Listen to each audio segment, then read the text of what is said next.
special JCM800 lead series. This is one of the split channel and reverb ones, and this is in for problem with the reverb. Probably wants a recap, and there is a pot snapped off on the back on the send and return attenuator pot. So we've all seen these before, millions of them around. Great amp. Let's have a look at that pot at the back. It's got a bit more light on there as well. So if we look at this pot, we just hone in on it, you can see that's snapped off there. So we've got to change that on there. Just check the fuses, things like that. Is that set on 240? Yes, it is. Not on 220. So yeah, so let's have the back off this and see what let's just see what it's like inside. So let's just have a look inside. Colossal mains transformer, power transformer, that's a beast. Output transformer there. If we look in between the two, you can see that cost £3.88 when it was new. If only. There's the choke. You can see there, sorry, there's the choke.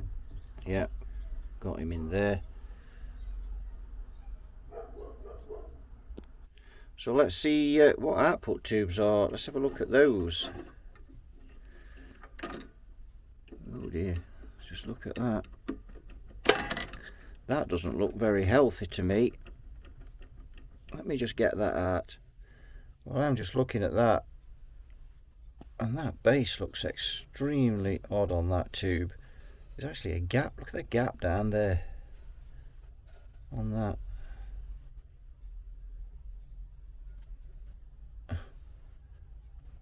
How weird. Nondescript, no label on it. No, definitely no label. Looks like it's had some hours. I don't know whether these would be the original tubes. Sorry, focusing failed, it says. I have to be really careful pulling that out, you know, because you just got the feeling that's going to part from the glass, the base, although you should always get out of these from the bottom, but I really do with that one. So we've got these capacitors here, and these are the LCR ones, and if you look at the date on those, 8806, so June 1988. And they're still going. They don't look very healthy on the tops though. Yes, so I think those are going to have to come out of this amplifier, aren't they? Let's have a look at some preamp tubes. So that's just come right off without even being taken off. It just fell off. And these also are nondescript. I wonder if Marshall was rubbing off the names of the tubes they used in those days. Maybe. Who knows? Let's try this one. We'll do a random at this end. Dear oh dear, the times that happens. Yeah. Those with the writing down the side again, the red writing. So those are I don't know whether they're Chinese, what they are. I don't know, but anyway, we'll worry about those later when we get the chassis out. We'll test those. So I think we'll get the chassis out now and have a look at what we're dealing with. There's just like a bit of spotted there on that transformer. You see there's there's a bit of corrosion going on there, so I'm not sure what that's about. Right, let's get this chassis out. Right, so it's out the chassis. You can see it's been kept somewhere. There's a bit of rust on these transformers, nothing excessive though. 88 on the caps. I know roughly what age this is from because I used to have one. I actually had the 100-watt split channel and reverb head in red vinyl with matching 4x12 cabinet. And yes, I can hear people saying, what did you sell that for? And yeah, I do some of the things that I've had and I've sold, but that's how it goes. Right, let's turn it over. So we're inside the chassis now, and you just look at this PC board. I don't know if you can see that on camera, but See how it's bulged here? So it's going flat if you follow my hand, and then it's going up and back down again just on this end corner. I don't know whether you can see that or not. It's a bit odd. Pot's mounted into the PC board, but never mind. That really is something we don't like to see, do we? So that could do with just lifting up a bit so it's not getting too much heat. Yes, there's the pot that's snapped off. 4K7. I've not got one of those. What's that say? 4K7B. Yes, we've not got one of those in stock. Oh dear. So I'm going to have to order that. I was hoping to get this finished today. I'm not going to now, am I? Strange value. I don't think I've got one of those in stock anyway. So now this amp, sorry if I'm just a bit all over the place with the camera. I'm just looking at the capacitors, just to give me a minute. So yeah, just the two can caps in this amplifier, which are those two there. And unlike that 1987X that we did a couple of 3 weeks ago, we had that one mounted under the board, so we haven't got that problem. But we have got this one here, which has been 3,000 microfarad. Really? Wonder what that's for. That seems a lot in a tube amp, but is that 3,300 microfarad? It is 3,300 microfarad. We're going to have to get a schematic. It looks original, but you never know. So what is exactly holding this board down?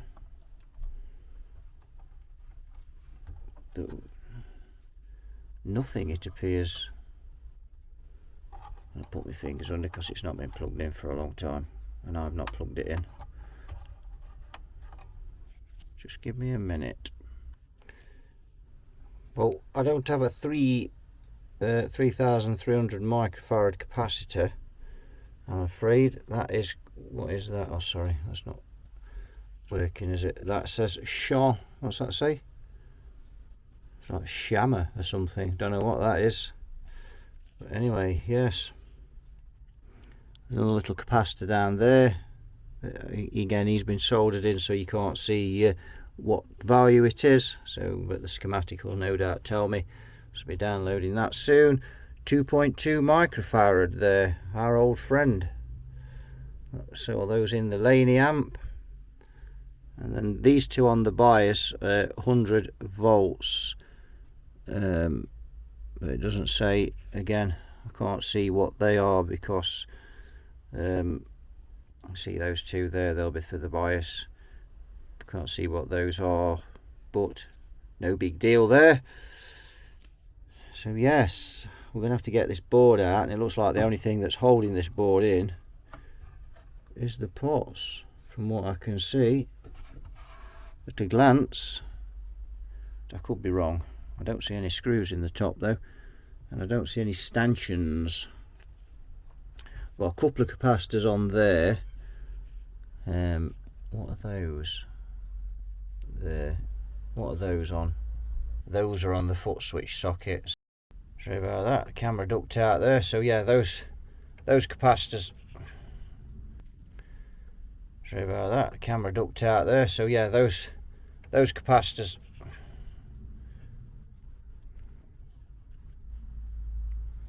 So those capacitors there that we can see, therefore they'll be for smoothing on the foot switch.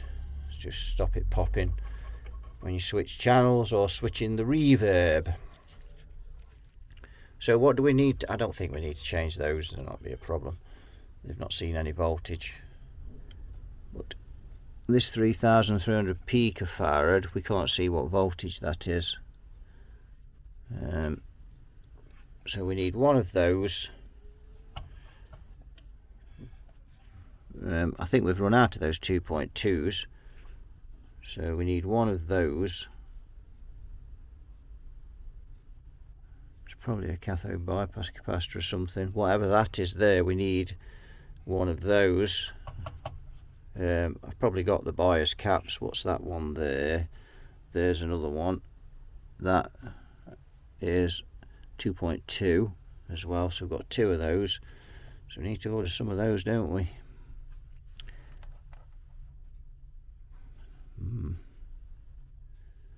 So I think what we'll do is we'll change these big caps first. Definitely change those. And then we'll see about the rest of them.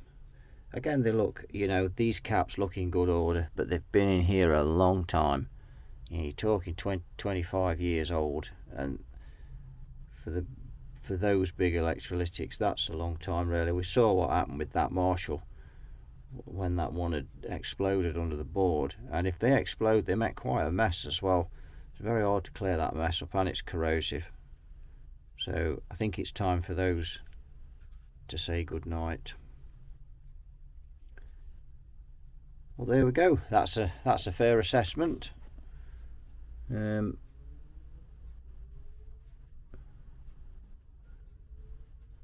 looking in there. That's all right. There's the transformer for the reverb,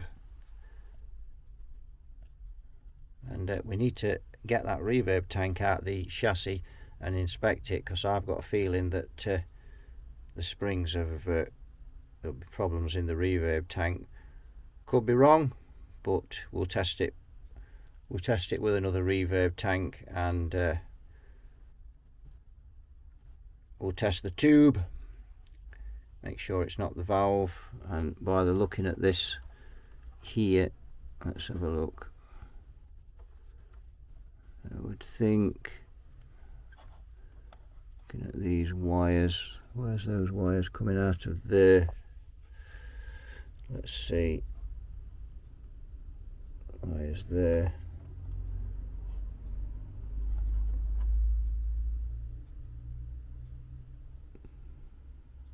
So we've got wires going to that tube, haven't we? So it could well be, what's these wires here?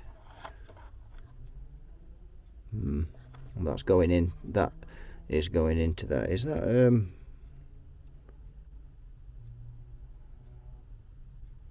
pins?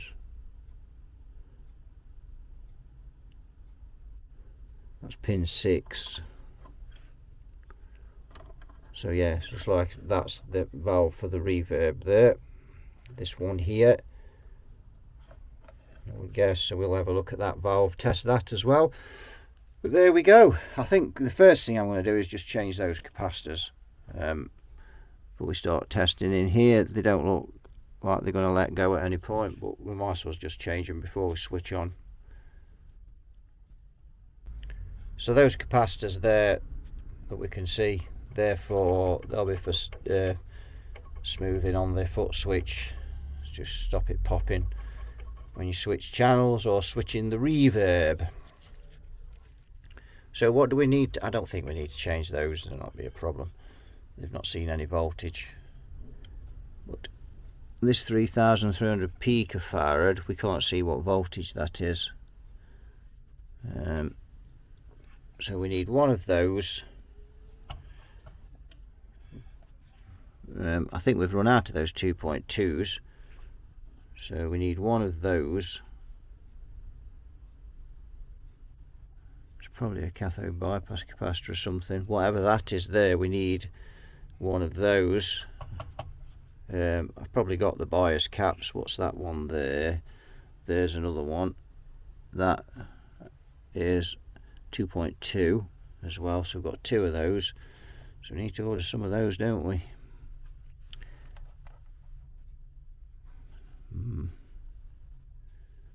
So I think what we'll do is we'll change these big caps first. These caps look in good order, but they've been in here a long time. You know, you're talking 25 years old, and for those big electrolytics, that's a long time really. We saw what happened with that Marshall when that one had exploded under the board, and if they explode, they make quite a mess as well. It's very hard to clear that mess up, and it's corrosive. So I think it's time for those to say good night. Well, there we go. That's a fair assessment.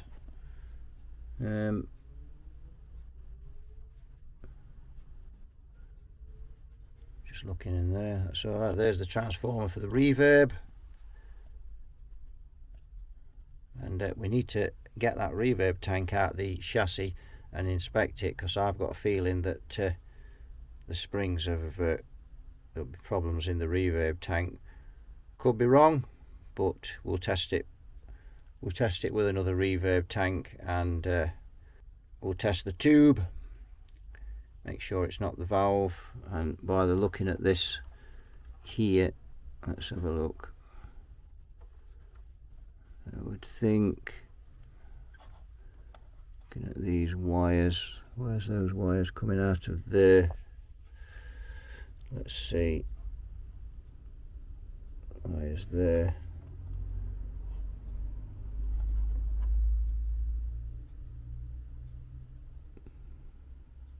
So we've got wires going to that tube, haven't we? So it could well be, what's these wires here?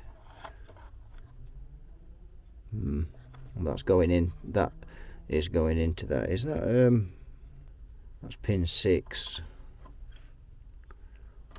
So yeah, it's just like that's the valve for the reverb there. This one here, I would guess. So we'll have a look at that valve, test that as well. But there we go. I think the first thing I'm going to do is just change those capacitors. Before we start testing in here, they don't look like they're going to let go at any point, but we might as well just change them before we switch on. Well, we managed to get that out with a hammer and crowbar. They always say you don't tighten these up too much. Look at that. Well, what words fail me? There's just no need for that, is there? What a job it was to get that out. So there we are. Those are in, and they are the old ones. Let's get some volts into this thing. So we've got the meter there, as we can see, and we're on the variac. Let's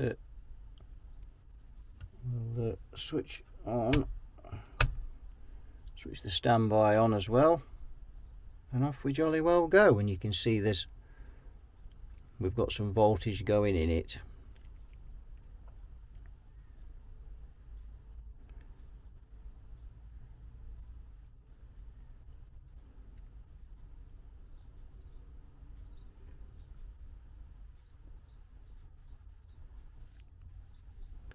Variac says 35 volts and the meter DC says 77. Just keep an eye on the amp meter, but there shouldn't be any problems with this, but it's always best to check. It's a lot of voltage and it's a lot of amp if you destroy the transformers. So we've got 100 volts on there now.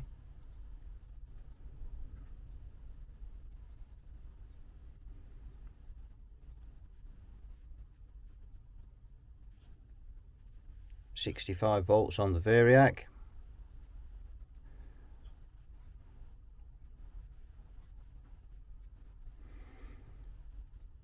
So this is something that's always a good idea to do when you put new caps in an amp. It's not just shove the plug in the wall and switch it on.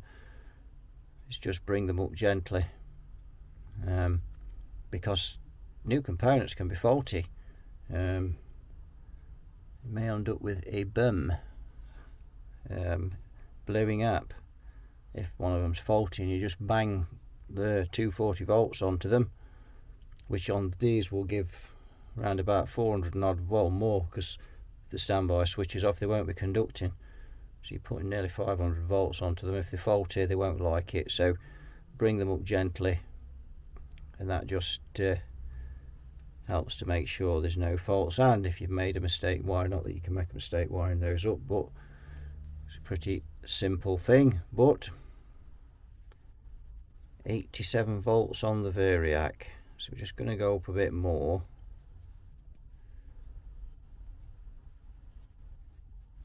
117 volts we've got on there, which is just about halfway up, and you can see that's beginning to fall now because the tubes are conducting. So we're just going to let it sit for a moment at that, and we will see if there's any life.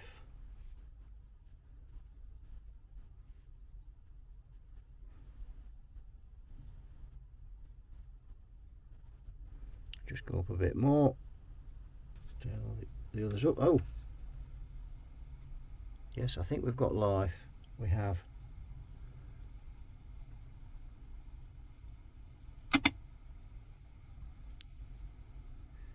Bit of a crackle. So we've got 142 volts going into it from the variac, and we're just going to let it sit there for a bit while we have a bit of a look round and a test.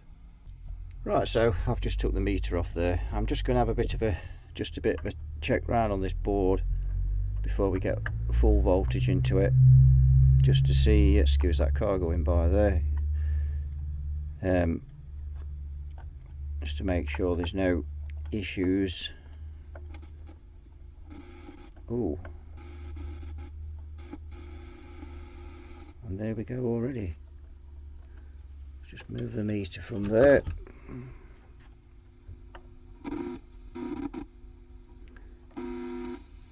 And there we go. I wondered why we didn't seem to have much gain. These amps quite gain, so there's something wrong there straight away. Yeah, that's why it always pays to do this when you've got half the voltage on or just a little over. You never know what you're going to find.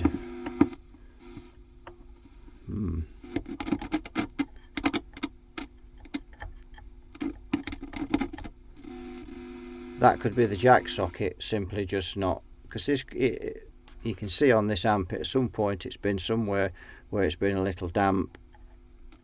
It does seem like that, doesn't it? But there's something in that area. It's nothing major, it's on the input. We can find that easy enough. No, we need the foot switch to change the channels. So not to worry, we've got that because that came with the amp. Lee gave me that. I didn't realise why I thought he just wanted me to check that over. I've just realised why he gave me the foot switch, because you can't switch channels without it. Duh! Didn't spot that. I haven't used one of these for years and years. But yeah, you just assume there's a button on the front, don't you? But not on this. So we've got a slight problem there, no major issue. We've still got to look at this problem with the reverb.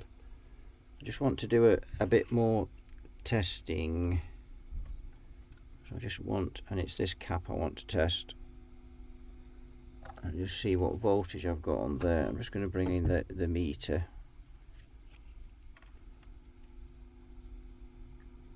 I've got 1.88 volts on there. Yeah, so really this amp, they're basically running it off those two electrolytics by the look of it, which is okay. Just that the 1987 had that extra one on there, but yeah, well, all seems good with those. And to be fair, this capacitor here has not got much voltage on it. I would guess it's probably got somewhere around about 3 or 4 volts, because I've got the variac running low on there at the minute, and there's about 1.8 volts on that cap. That one there, I couldn't swear to it, that one there, but I've got a feeling that could be a cathode bypass capacitor. Just looking at, I might be wrong. And yes, let's just see what negative volts are on the grids, on the output tubes. Let's just see what we've got here first of all. Where's those wires? It's going to be those two there. Sorry, you can't see that, can you? Or can you? Go through the camera. So looking for, so these two 20Ks here is going to be either of those. And we've got 21.24 volts, which, considering we've only got 142 on the variac, I would say that's about right. It's going to go up a bit more now. 168 volts. We're going up now. 185 on the variac. Let's just see what's on these caps. 351 now we've got on there. So let's go back to the 27. So let's just go up to full voltage now. Go 235 volts is what I was put on them. It's kind of an in between 230 and 40. That's how our mains voltage tends to fluctuate. Negative 34. That's about what you'd expect to see, but again, it is only a guide. It's a rough guide. You shouldn't set the bias with negative voltage, but it tells me it's there or thereabouts. So now let's see what we've got on there. 442 volts we've got coming in on those caps now, and those caps are 500 volts working. So yes, they are they're certainly doing some work, but they're within spec. No different to the ones that came out, and they've lasted a long time.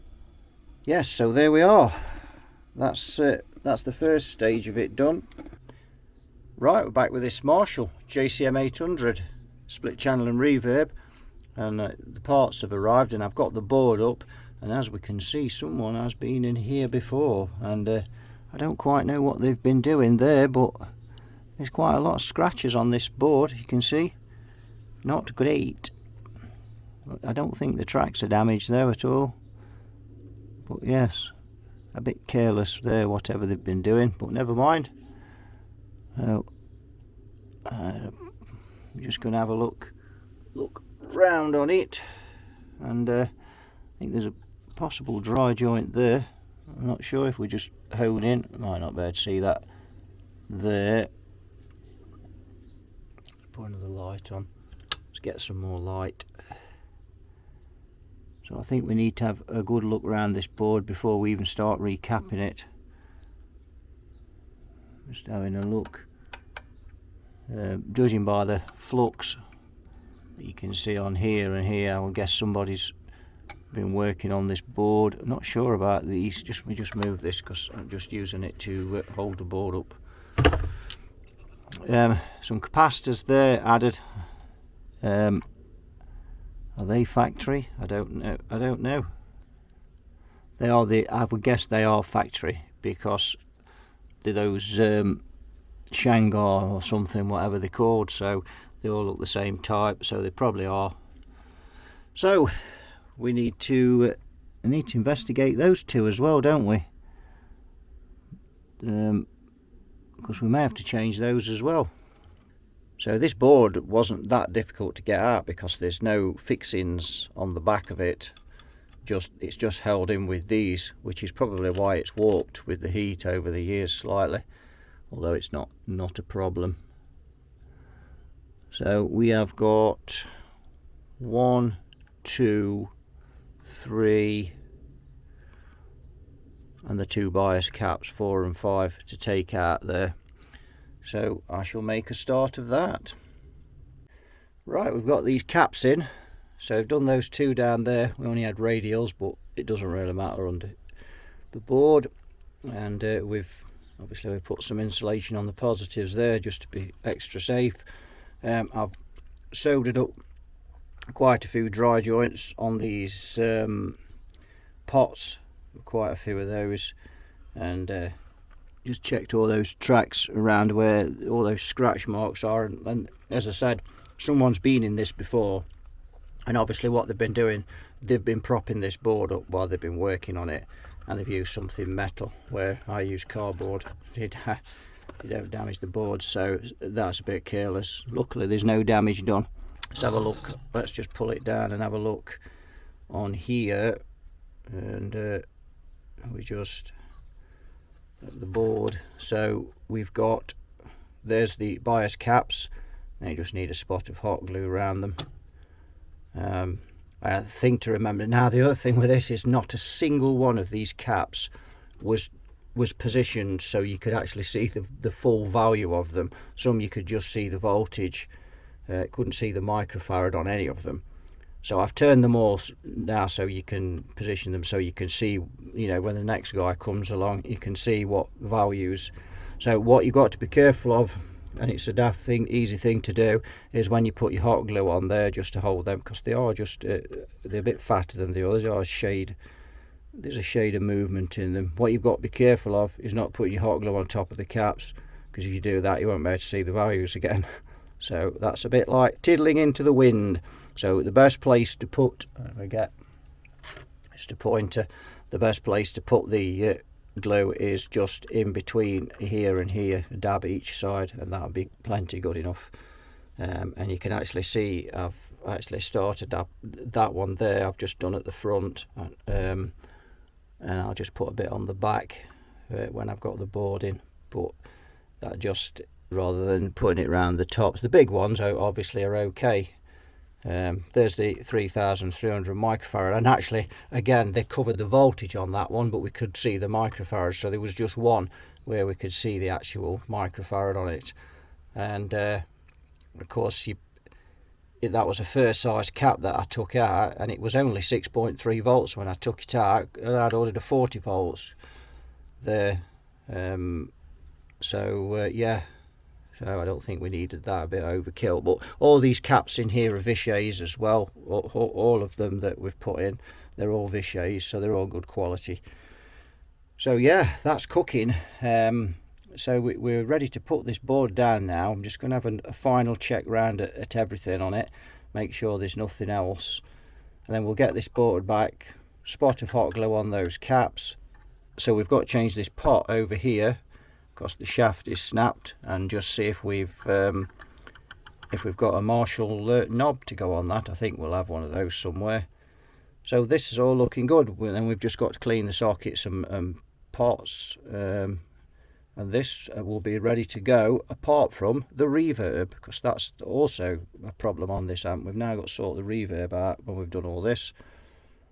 And another thing with this Marshall, cleaning these jack sockets, again like on the Laney, you can see they're mounted upside down there, but at least on these they're not on a ground bush, so you can take them out, which I've done the speaker ones, and I've done the one there. So I've just got these out now to clean. So just take them out, you've got them right way up there, and you can clean them. Unlike on that Laney where we couldn't get to them very easily, it was very much more difficult. Right, we've got the pot in there. He's soldered in, and I had a bit of a rummage round, and I've actually found a brand new Marshall knob that I'd got in stock. Don't know quite where that's come from, but there we go. I don't know how I do it. I've got that knob on, I've got everything, all the caps are done. I checked the bias, and the bias was fine on it, so this amp now is ready for a test. So I think we'll get it on the old Marshall 4x12. Just got a reverb tank connected to this, and I'll just turn some light off because that's making the camera flicker. And I've just gone to this valve here, and as we can see, and I've just cleaned that, I'll just take that out.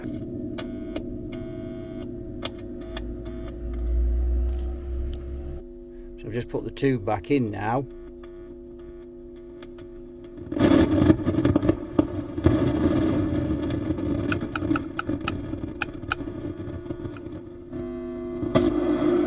You can see the reverb's now working, so that socket is extremely faulty, so we need to have a look at that socket before we go any further, and that's the problem with the reverb. So it's not the tank, having stuck that tank on it. We now know it's that valve seat. Yes.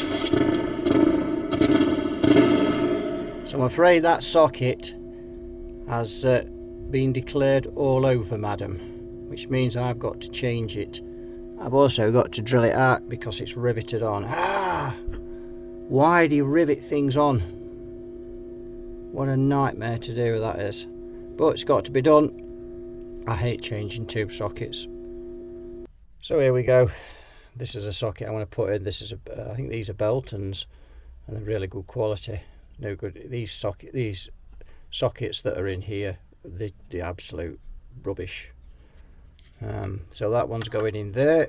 I've already taken out the preamp valves because of course we've got to drill the rivets out, which means we need to remove the valves. I'm just waiting for the output tubes to cool down and then I'm going to pull those out.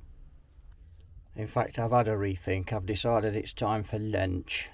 Right, there we go. I just suddenly realised I couldn't put that belt and socket on because it didn't have facilities to have the shield on there, so I've had to find another one that I've got in stock. So there he is, he's done, all wired in, and he works. I've tested him with the Reverb. So this amp is good to go now. I've just done everything. So we've completely recapped it. All the electrolytics that we've recapped, everything else is fine. And we say we've just had to change that tube socket. Right, let's give this amp a blast. Right, we've got this amp back in its case. We're going to have a listen. Reverb's working really well, which is good. So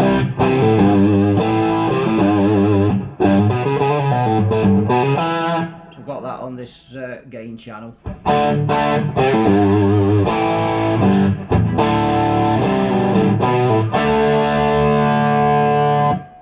I've got this 4-reed Smith SE, which needs the neck adjusting a little because it's gone a bit straight. It always does when it gets warm this time of year.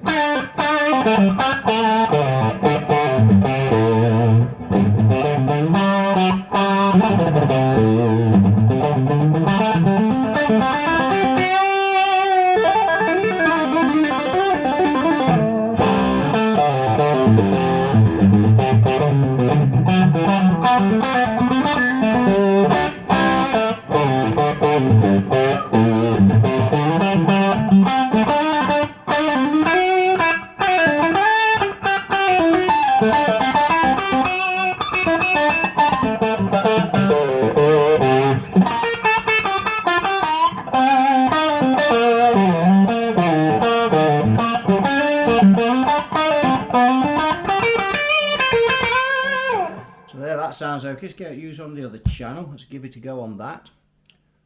Let's give it a go on the other channel.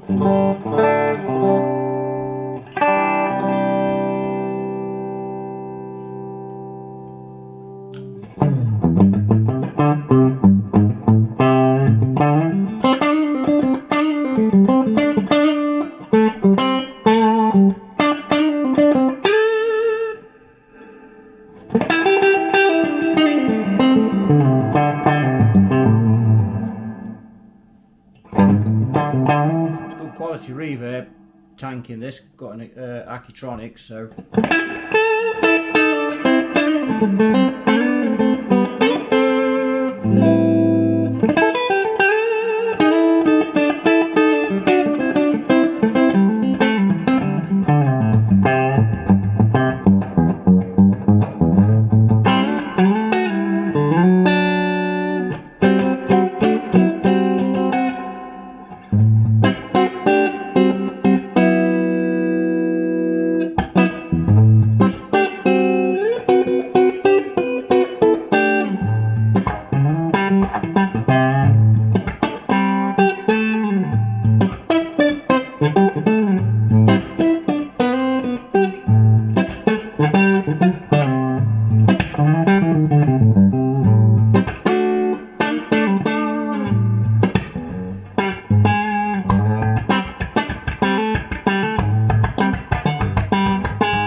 I prefer the normal channel on this. It sounds awesome.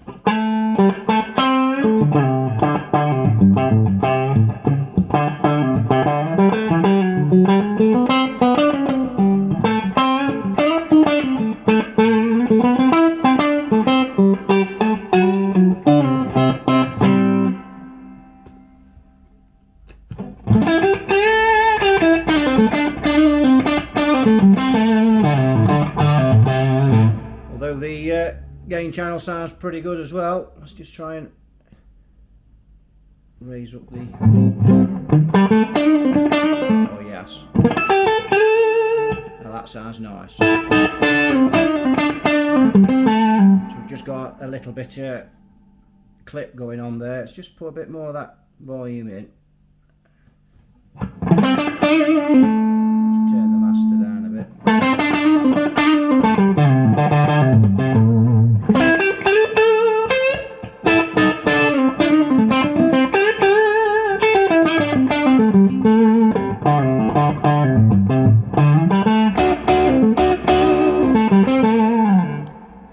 So there we go, that sounds rather tasty, doesn't it, that?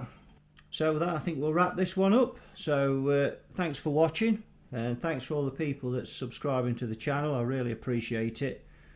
And you all take good care, and I will see you all in a future video. Bye bye for now.